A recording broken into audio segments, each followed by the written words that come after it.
Hello and welcome back to the Start a Glamping Business podcast. Today we have a glamping business owner in Missouri. We've got Donna Vaughan, who runs the Hawley Farm Glamp Ground in Missouri. So just to kick things off, Donna, would you like to tell us a little bit more about your background and how you got into the glamping business? Yes. Well, I never set out to become somebody who opened a glam site because originally I have a background in restaurant ownership, which I did for about 25 years off and on, but mostly on at a very busy restaurant here in Missouri, where I basically kind of cut my teeth on how to run a business, how to run a really, really, really busy business.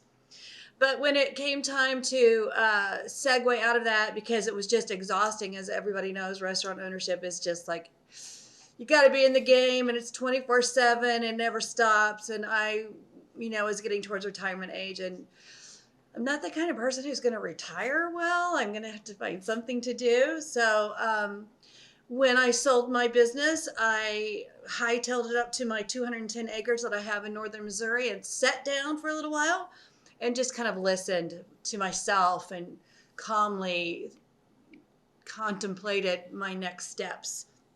And that's kind of where it was developed and kind of created from. Actually, let me take a step back. When I owned my very busy restaurant, I only had every other weekend off. That's not very much time off. We were just talking about that before we started, how you you can't work all the time. You were saying, I'll work on something over Christmas for a couple hours a day, not 8 hours every day, right? So I got to the point where I was just exhausted by it all the time. But every other weekend, my husband and I would get in the car and we would race to our 210 acres and we would pitch a tent, because we don't have anything on the property. It's just 210 acres of farmland with, nothing developed. The old farmhouse is gone. Everything was gone. So we would just throw up a tent just to be alone and secluded and catch our breath from the very busy work life that we had. And over time, I started realizing that being outside in nature transformative, and it started to change me as a human being. Somebody who'd always been, I've always had jobs where I was moving around a lot, but the last 15 years I had been what I call stuck inside four walls, same four walls every day. So getting up to the campsite, getting up to the land, it made my brain relax. So I realized that if it was this good for me, it was probably going to be really good for other people as well. But at first, I didn't want to share it because it was my space and I was working so hard and I just needed everybody to leave me alone. But after I got out of the very busy restaurant business, probably took about a year and a half before I thought, it might be fun to share the land with people. And that's when I started percolating on whether or not I wanted to develop. And I didn't even know there was such a thing as glamping. I thought I made up the word myself. Look, glamorous camping, aren't I creative? But that just shows you, birds of a feather and great minds think alike. I was like, let's do this, because that's what Doug and I had done. We stopped pitching a tent and we built a 24 by 16 wooden cedar deck in the middle of a farm hayfield, and we created a cabana over it where you could zip up the walls. So at night we created ourselves a little glamp scenario where on one side of the deck was like a living room situation with chairs and a couch and table, and then the other side was our bed that was basically made out of milk crates that we spray painted black, and then we blew up mattresses and created our bed on that side, and then we would just zip the walls shut if we felt like it, or leave them open all night long if we wanted to. We were basically living right there outside every other weekend with no insulation, no air conditioning, no heat. It was just so much fun. So I'm like, I don't know if I want anybody up here. I'm having such a good time. The people started asking, because we're in the generation of Facebook at this point, and people started asking us if they could rent it from us. And I'm like, I don't think so. Then I got to thinking, well, maybe it would be fun to share what I'm doing. And that's kind of how it launched as a well, let's see what it's like. Maybe I can share it. So we did. We decided to go that direction. And you've gone from that very bootstrapped sort of put it together yourself kind of private use cabana kind of thing, all the way to now a commercial successful glamping site. Right. What does your glamp ground consist of now, and what sort of rates are you able to charge per night? I really love that question because if you're in the glamping industry like so many of us are, you're constantly checking out the competition, right? And I use air quotes because I don't feel like I'm in a category where there is any competition. We're doing what we're doing, and even though I was probably one of the very first in the Midwest 4-state region, Missouri, Kansas, Nebraska, Iowa, even Arkansas, to establish a glamp site. I know they were happening on the coast a lot sooner than they came to the Midwest, which is real typical. We looked at how other people were doing it. We went to the first annual glamping show in Colorado. I'm sure you know all about that. And looking at Paws Up and Under Canvas and all of the really high-end exclusive scenarios that everybody was doing, and I'm thinking that's gorgeous, but that's not what we're going to do. And then we saw other places popping up where they would have several safari tents all kind of clumped around each other for more of a community sort of feel. And after going to the glamping show, we realized from people who had done that repeatedly, they would get up and speak and say the big mistake that we made was putting too many tents close to each other, because you can hear people snoring and other things. And the rest, yeah. Yes, you don't want to hear. And this is from, the people that are speaking at the conference. So, and we all know how to crunch numbers if you're in business and all. The more glam sites you have, the more you can fill up, the more money you're going to make. But we decided early on that was not how we were going to brand, because we wanted to do what we thought would be a good time. And trust me, honey, I do not want to hear you snoring when I'm trying to rest. So we decided we have 210 acres, and that's quite a bit of acreage. And so far, we have built 3 upscale, off-the-grid, exclusive glamp sites, with a 4th coming, but we're going to stop at that because we want it to be extremely exclusive, extremely boutique-y, so that what you're getting is you're getting the privacy of 210 acres. You're getting that feeling like you're the only one out in the middle of nowhere, because a lot of people want that. They don't want to be stacked up on top of each other. We do get some groups together like, well, how far away are the sites from each other? Is it going to be conducive to our group?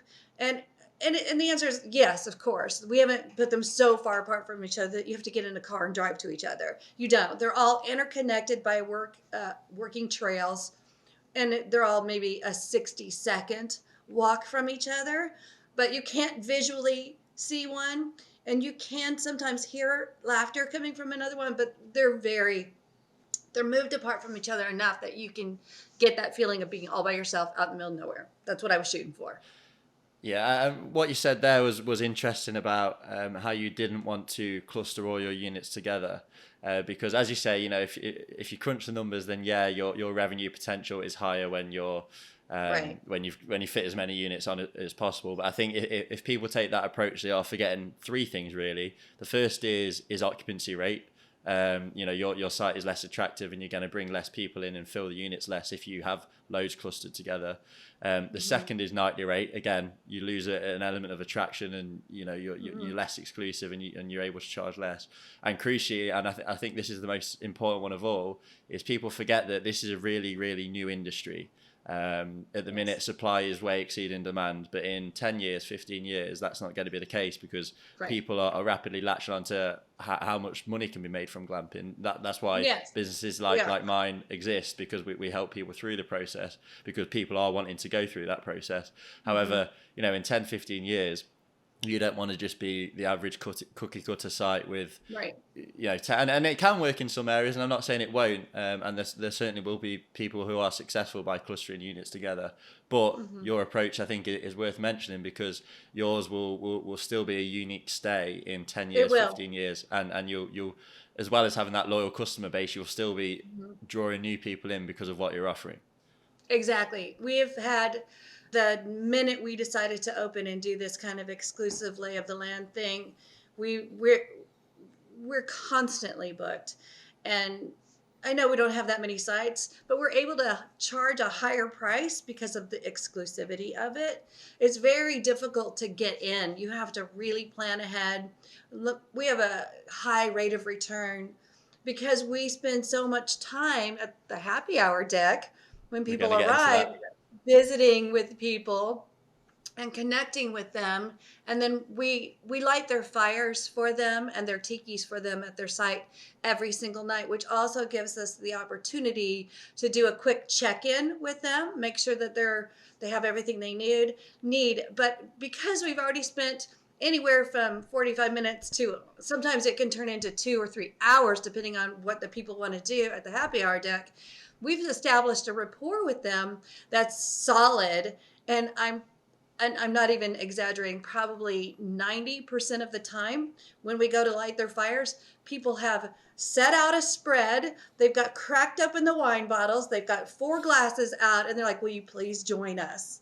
So, there's that, like, wow, we've really made an impact to the point where most of our guests love spending time with us and ask us to join them for dinner, which of course we don't do very often. Yeah. Occasionally, if it feels appropriate, we'll slide in for a little meal with them, but it's just about establishing that rapport. And it's all about relationship. Business is about relationship at the end of the day anyway. You know this. People who are in business, you can't do business without being relational. So the foundation for us with Hawley Farm is all about relationship. What can we do to build relationship and build community and continue to create and hold the space for others to have that same kind of community and connection. Yeah, and you mentioned your happy hour there. We are going to get into that later on, because I think that's a really unique factor that sets your site apart from a lot of places now and a lot of places in the future. So we will cover that. Yeah. At the minute, sorry. I'm sorry. I'm just going to go back to just one little thing you said about the oh gosh, I forgot what I was going to say. See how my brain's just not working anymore. There's no problem. What happens when you go to old buddy? This is it right here. We decided to do this kind of exclusive thing early on because we wanted to do what we wanted, like what's out there that I would be attracted to. And we're just the kind of people that believe, if you build it, they will come. Hi everyone, thanks for listening. This is just a quick note to say that this podcast is brought to you by Glamping North America. And what we do is we help you through the process of starting a glamping business no matter what stage you're at. So if you need to find a property, we'll tell you where the most suitable area is to start your glamping business. If you have a property, we'll look at your local zoning code and tell you how likely you are to get your project off the ground according to the zoning rules and regulations in your local area. We'll also give you a really good roadmap of permits that you'll need and regulations that you'll need to be aware of to get your glamping business off the ground. If you need financing, we'll introduce you to our range of financing partners and do you a feasibility study that will give you some really solid financial projections and market analysis that will allow you to acquire the funding that you need. If you need glamping units, we'll talk you through your options and introduce you to one of our trusted manufacturing partners to ensure that you're looked after throughout the whole process. If you need a site design or if you need permits to move forward with your project, we've got architects who will do all your drawings, make all your arguments, and essentially allow your dream to become a reality. The list goes on and I don't want to bore you, so I'll let you get back to the episode in a second. All I'd say is that Glamping North America are the people to speak to about starting a glamping business in the US or Canada. So if you're even thinking of starting a glamping business, just get in touch with us at contact@glamptech.com or 646-586-2330. All the details are in the description, and no matter what stage of the process you're at, we will be able to help, whether it's doing something ourselves or pointing you in the right direction of our partners. Just let us know that you came from the podcast and we'll see about doing you a little discount along the way. So thanks for listening, and I'll let you get back to the episode. You mentioned when you were setting up privately and just doing those little cabanas just for you and your husband, and you were wary before you open to the public of losing your joy, I suppose. Right. You know, That's you were really what giving I up that thought. space. Yeah. And Yeah. so how have you managed to retain that joy and arguably increase it, going from being protective over your space to welcoming people in every single day? That's an excellent And question. have you remained sort of fulfilled by that? Well, I remember early on thinking, oh my gosh, if I do this, I'm going to start not wanting to be at the farm. And it's my favorite place in the world. And this is a real danger place for me because I needed that refreshing that it gave me. So I sat down and I really contemplated, what am I going to do to keep this a joyful experience? And the thing that Doug and I both landed on was we never want to stop just enjoying it. The land itself is magnificent. It is truly magnificent, and it gives so much life. And so we purposefully every week we set aside time to go and walk our 2 mile trail. We spend tons of time just being on the land by ourselves so that we can continue to enjoy it. And here's the silver lining of it: the people that come to Hawley Farm through the last 5 years of us doing this, we've branded so strongly as a place for respite and a place for you to come and just, unplug and get your chill on, really connect with nature, connect with your partner, connect with your friends, connect with yourself if you come alone. We've branded so strongly doing that it's ended up being that the humans that come to our place are absolutely beautiful. So what I feared would be, oh my gosh, I'm constantly having to put myself out there, has been more of a, oh my goodness, I can't wait for the next guest to arrive. They're all so lovely. It's like making a new group of friends every single weekend. Mm-hmm. And I think that's really important to state, because there will be people who are in a similar position to you. Apart from setting time aside Yeah. to actually just enjoy the land myself, the silver lining, and maybe even totally unexpected lining bonus, was that the people who come to the farm are fabulous. Like, we get to meet a brand new set of humans every single week, and they're all awesome.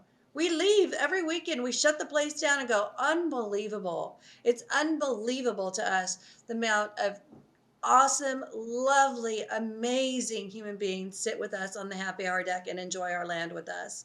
So I didn't see that coming, but now it's like I look forward to every weekend. I'm like, I'm going to make some new friends, and we do. Like we've met people on vacation that have come to the farm, and we've like exchanged numbers with, and when we're in Arizona, we go and have drinks with them. So it didn't turn into a bunch of horrible work that I don't enjoy. It never changed from being something that I thoroughly enjoyed. It just increased because now I have all these new friends basically, and we have so many people that book every year. Like they make sure that they're booked before they even leave the site. So when you have people returning every year like that, you end up making new friends. You just do. It's super fun. Amazing. And from um, the sort of emotional, bubbly feeling of, okay, retaining your joy when you start the glamping site, onto the sort of cold hard facts of the practicalities of starting a glamping business. I think Yeah. a lot of people will be looking at a site like yours, or maybe some, even some bigger sites, and think, they'd love to do something like that, but they have no idea how much it costs. They have no idea what kind of financing's involved, what kind of permits involved, and Glamptech North America, my company, we hope to sort of bridge that gap a little bit. But it's always good to hear from existing site owners, telling us about, okay, how much their site costs generally, where the money was allocated, what kind of financing they might have had. So could you just give us a run through? You don't have to do anything overly specific if you don't want, but just give us a rough idea of your total setup costs, including, getting all your units ready to open your doors, including any permitting costs, consultants costs, etc. Right. Well, I get, like you, I get probably at least 10 calls a season from people who want to start a glam site and they want me to consult on it with them. So I've had this conversation multiple times, and people are always surprised of how much went into it. And I think the number one thing that people overlook when they're starting something like this is uh, the neighbors. The Even though I don't know how many other people have as much land as we do. I know a lot of them don't, but um, it doesn't really matter how much land you have buffering you. If you have neighbors that can hear you when the wind blows, they're going to hear your guest when the wind blows. So, and most people move out to that kind of land scenario in the country because they want to be in the quiet and they want to not have any interruptions of their day-to-day peaceful existence out in the middle of nowhere. And so, that was one of the things that was our biggest hurdle, because when our neighbors found out that we had submitted applications through City Hall and through the state to start a glam site, in their heads, they thought we were going to start a KOA, which in America is a public campground. Yeah, that's just not at all what we're doing. It's the absolute opposite of it. But in the Midwest, when we started, nobody had really even heard of glamping. So our neighbors, and understandably so, were very concerned. And we had to go through 5 different city hall hearings to finally get released to have the license to do what we're doing now. But it was quite a arduous process, and we did have to hire a lawyer. Now, I don't think that happens with everyone, but it did happen with us. And I'm going to be honest, it wasn't fun to do that, because trying to explain something that nobody understands was difficult. And I'm like, no, we're not, it's not going to be a bunch of keggers. It's not going to be a bunch of rowdy. It's going to be, geared towards more of a quiet respite. They just didn't have a grid for it. So until we opened up, they didn't understand what we were doing. And even the first year, they were frustrated and angry with us. And, I'm just going to be honest, people who are, this podcast is for people who are interested in building a business. I'm going to be honest with you. When you're out in the country, it's country justice. So if they weren't happy, what do you think they were doing? They would get their 4-wheelers out and they would literally go up and down the road all night long. Or they would get their guns out and they would just shoot guns all night long, trying to deter us from what we were doing. But we were all having so much fun. Everybody who was there, I mean, nobody cared, because we were all doing our own thing. They were all doing their own thing. And even though that 4-wheeler was going up and down, up and down, up and down, nobody ever said anything. None of our guests ever went, oh, what's going on over here? They're all over here in their own little thing, having a good time. So that was just background noise for them. They never even registered that was the neighbors being angry. So we just waited it out. We never deviated from our branding. We kept it on the low, down low, real low key. And after the first year, our neighbors realized we were telling them the truth. We were really just doing something that was extremely low key, and it wasn't going to bother them, and we weren't going to be noisy or rowdy or have a bunch of rowdy people coming and doing rowdy things. And so they calmed down and they've stopped worrying about it. Have you patched things up with the guy who was driving up and down the road in a 4x4? Yes. How? I'm grateful to say that they now wave to us when we're on the road. Hallelujah. I'm super grateful, because that was not a fun season. I don't think I could be that forgiving, but fair play to you. So presumably, obviously, if you had to get lawyers involved, that costs extra money, and most people. That was a little chunk of change we weren't expecting. Yeah. Exactly. But it was worth it, because it got us over the hump. Yeah. And we were grateful for what she did for us. But with regards to the rest of I don't really know. It just varies from location to location. Do you already have infrastructure or you do not have infrastructure? We didn't have any infrastructure. We had 210 acres of raw land with no electricity, no running water, nothing. So even though we, were eventually planning on building a house there, we started by just building our glamp site first because we weren't ready to leave the city. And it ended up costing, and you have to plan ahead. You're going to need a place for storage, storing things, and you're going to need a place for mowers and tools and all the stuff that go along with keeping everything groomed. Place for a refrigerator. We serve food in the morning. We take them a little breakfast basket, so we have to prepare food.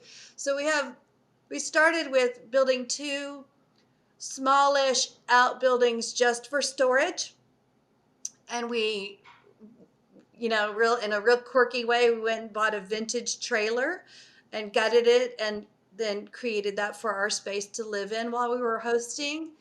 And then each site cost, I'd say, probably around $20,000 to create, and they're highly curated. It's, we're not just throwing up a tent.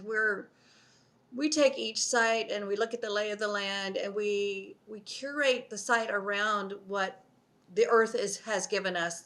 So they're all really fancy, and we have lights hanging in the trees, and it's just super romantic and really beautiful. But it was not inexpensive to do. So overall, if I just gave you a ballpark of what it cost to get started and to be at this particular level where we're at right now, was an investment of $100,000.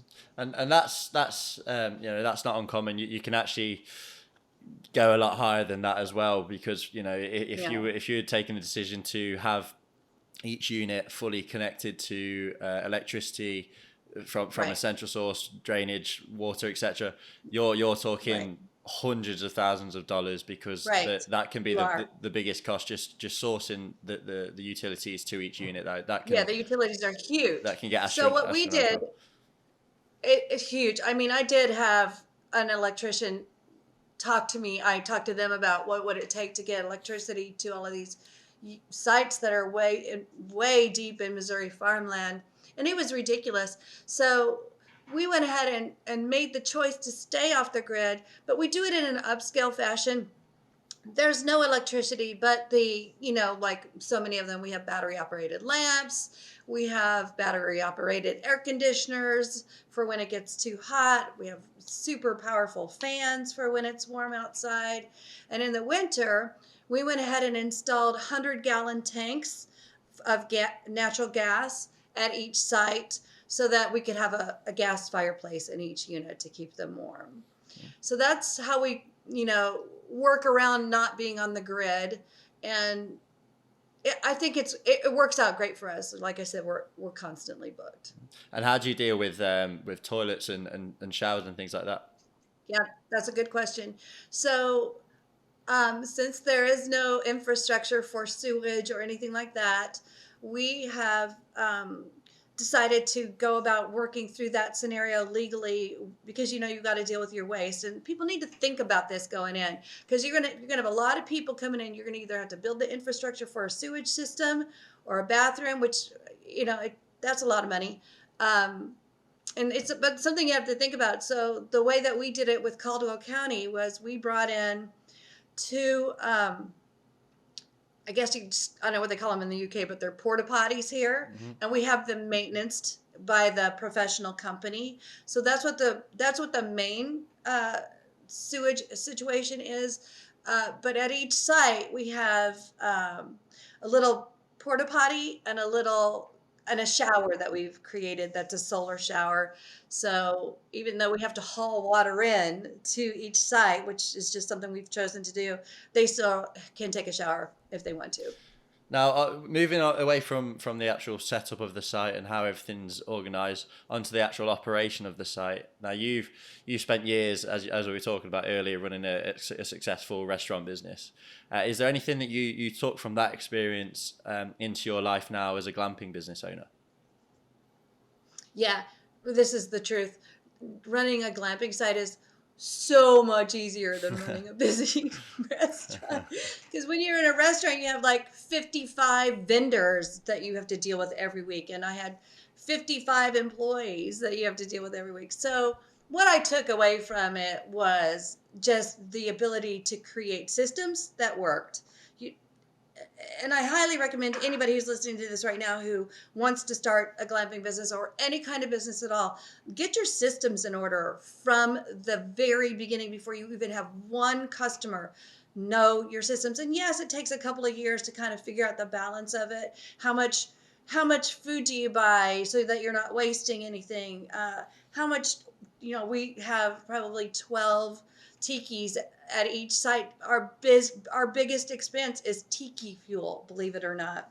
So I buy it in bulk directly from the people who make the oil, just to keep the cost down. But that's what I learned in running a really, really busy, $2 million business, is just create systems, be ready to tweak them very quickly if they're not working, and just be ready to, pivot whenever you see the need to pivot. Don't get stuck, and be prepared. Know what you're going to need, know what your systems are, look at your budget, just be smart about it. And trust me, not everybody does that. I've seen a lot of people start their own businesses and fail within a year because they had no idea how to structure it or how to plan for it. And So that's what I took away from being in business. And presumably being in the restaurant business, you learn how to deal with stress and for things going wrong. You do. It's one of the most stressful industries there is. It's like being on stage. When you unlock the door, the curtain goes up, and when you lock it, the curtain goes down, and everything in between. You better know your mark, you better know your line, and if you can't figure out where your mark is or you remember your line, you better ad lib. So that's what I learned. I learned just how to create systems and tweak systems so that it all work together. Yeah, and the principles of hospitality run through both industries clearly, and I think one element that you maybe picked up from the restaurant business, or maybe this is where the idea came from, is you run a happy hour on your site. And you told me about this last time we spoke, and I think it's one of the most unique things I've heard from any glamping business owner. And I think it was a big factor in your success, and it will be a big factor in your success in years to come, because it has so many benefits running off it. So could you just tell the listeners a little bit about your happy hour and what it entails? Happy hour is kind of a big deal at Hawley Farm. We even have it on our letter when we send out the welcome letter. The last thing that we say is, if you're ever going to take a day off early, this is the day to do it, because you want to be to the farm by 4:00 if you can when happy hour begins. It provides two things. Well, we have beer and wine and, just refreshments for them. But primarily what it does is create an atmosphere of relationship. So people come and they get to know us, so they can start feeling confident that their service is going to be good while they're there. We create friendship and relationship. I think that's why it works so well, and why people who've been there once never, ever, ever again are late to happy hour. They're like, some people come trickling in over time, but most people get there as soon as they can.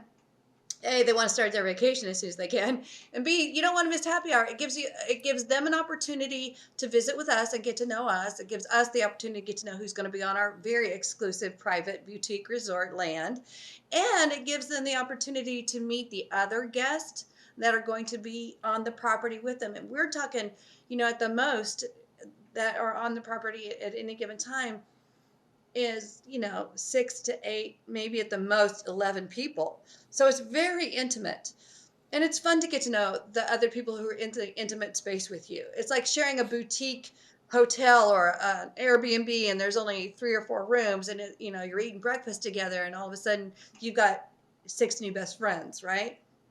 So that's what it provides for our guests. It provides the opportunity to build and create relationship with the other guests, and it creates a sense of camaraderie for all of us. Yeah, and that speaks to what you're creating with your glamping business as well. You're not just offering accommodation. Anyone can do that. Anyone can pitch a tent. You're offering an experience, and a key part of that experience is the sense of community that you foster, and the memories that you create, and a key part of that is the happy hour, right? And that presumably must lead to a lot of really positive reviews and more importantly, repeat bookings.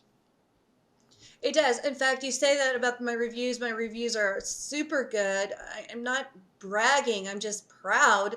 If you read my reviews, probably 8 out of 10 mention Doug and Donna, Doug and Donna, Doug and Donna. It's all about Doug and Donna and how we're hosting them.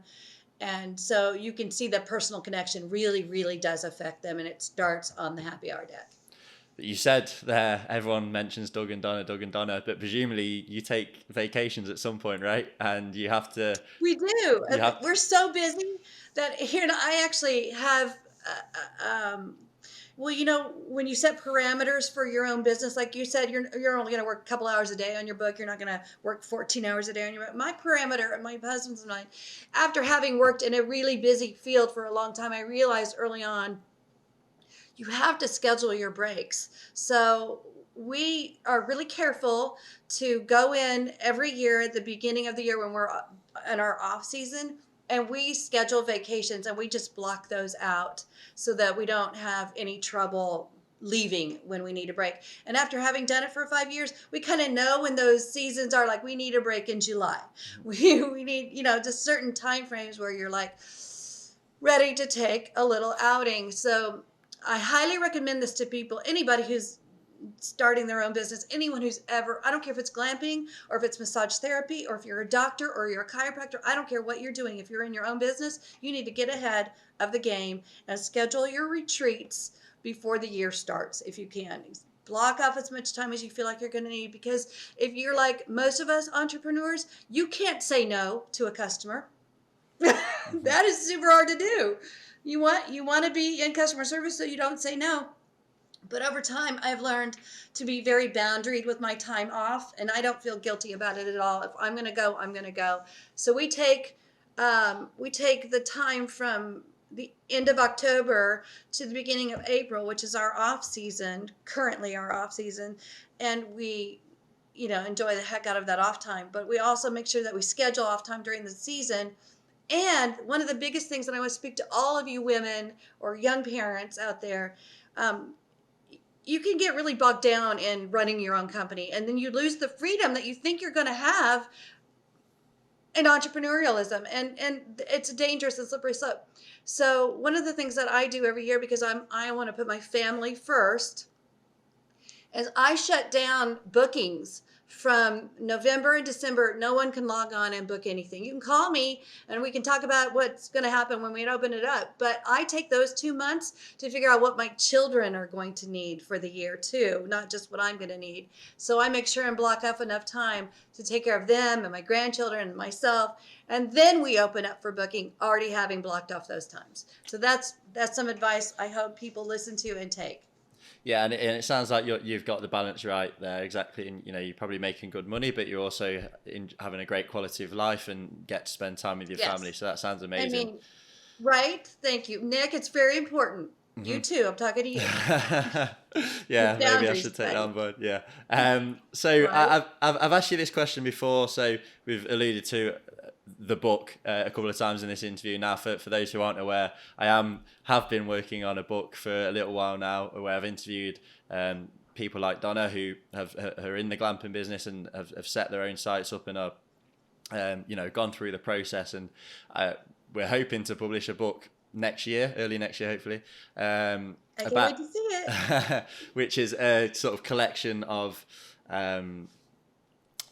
accumulated wisdom from all these glamping business owners in the US and Canada, and hopefully that will be really useful for anyone looking to get into the business. Now, as part of that our book interview, I asked you the question that I'm about to ask you now, but I think the answer was too good not to share with our podcast listeners as well.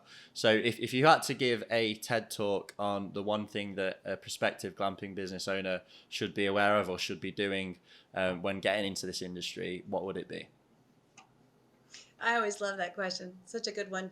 And I'm going to say it to you again. I'll try to be as clear as I can because it's super important.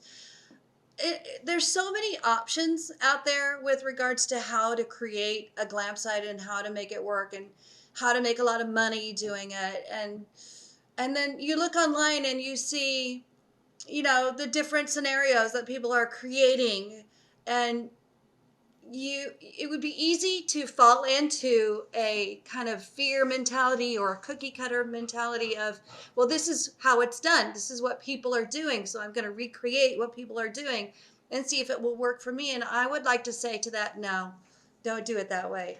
Go ahead and do your research. Look at what people are doing. It's always good to know what people are doing. But then, look inside yourself.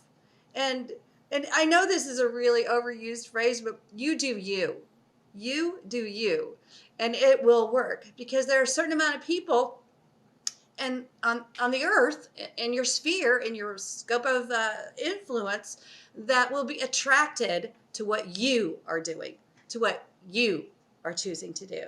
So we didn't get caught up in fear of, oh my gosh, we have to have, you're crunching your numbers. We have to have 10 sites to make this viable for, to even try to make it work, or we're not going to make enough money. We didn't go that route. We didn't go through the fear door while we were making decisions. We went through, what do we want? What would we be attracted to? What would we spend money on?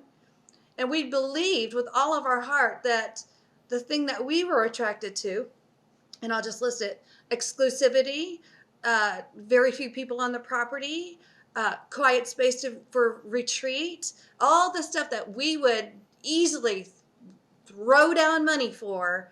That's what we created, because we knew if we liked it, we believed if we liked it, if we loved it, if we created what we loved, that other people would be attracted to it. So I did use this example earlier. It's like art. It's like in the art world. Everybody's attracted to what they're attracted to. Some people like Monet. Some people like Van Gogh. Some people like Chuck Close. They all do very different works. Their style is extremely different. But certain people are just attracted to it. So if you think about the law of attraction, which we believe in, you just stick to it. Stick to what you believe in. Create what you would want, and people will be attracted to it. Something that's really important to emphasize from what you just said there really is, I think we can conclude that you've made your business work for you. You set out these boundaries when you look to start your glamping business. You didn't want too many people on your land. You didn't want to have a cluster of units. You wanted it to be spread out. You wanted it to bring you joy. You wanted to make good money, clearly. And you've managed to achieve all that by setting those targets from day one, and everything Right. else from there has followed. Yep, and it works. Just trust it. It's a dynamic that works across the board. And I'll give you a kind of a really strange and random concept. It's the same concept, but it's something you would never think would ever work. But for years, PBS, right? The Public Broadcasting Network, they developed a show called Roadside Wonders, and it's all the weird stuff that people do in their backyards, right? Like Joe Blow decides that he's going to create hundreds of rock formations, and just because he likes doing it, and then the next guy does crazy metal work, and the next person does dolls, and just weird stuff. And I'm talking weird stuff, not like normal stuff at all, like weird stuff. There's so much of that out there that they developed a television show that ran for years because people are attracted to it. So again, if you build it, they will come. Just stay true to yourself. And again, I've asked you this question before, but I'm going to ask it you again, because this is how we close off every podcast. And if the answer to this is no, then I'd be ridiculously surprised. But are you happy with your decision to start a glamping business? I pinch myself every day. When I get home on the weekends, my children or my people in my family ask me every single time I walk through the door, "How was your weekend?" And every single time I say, "It was fantastic." And I'm not lying. It is fantastic. I couldn't have decided to do a more fulfilling thing. I am so grateful that I get to wake up and do this every day. Amazing, amazing. So if that hasn't sold it, then hopefully we're going to put all the details for your glamp ground in the description of this episode. So if anyone wants to book a stay at Hawley Farm, then go and do that. But otherwise, Donna, it's been an absolute pleasure to have you on again. I really appreciate it. I think this has been really valuable for prospective glamping site owners. And if they want to get in touch with you, how can they do that? We're on the web, hawleyfarmglamping.com, and it's HAWLEY farmglamping.com, and that's the easiest way to find us. And our phone number and our email are on that. Amazing. Thank you. And cut. Nice talking to you again, Nick.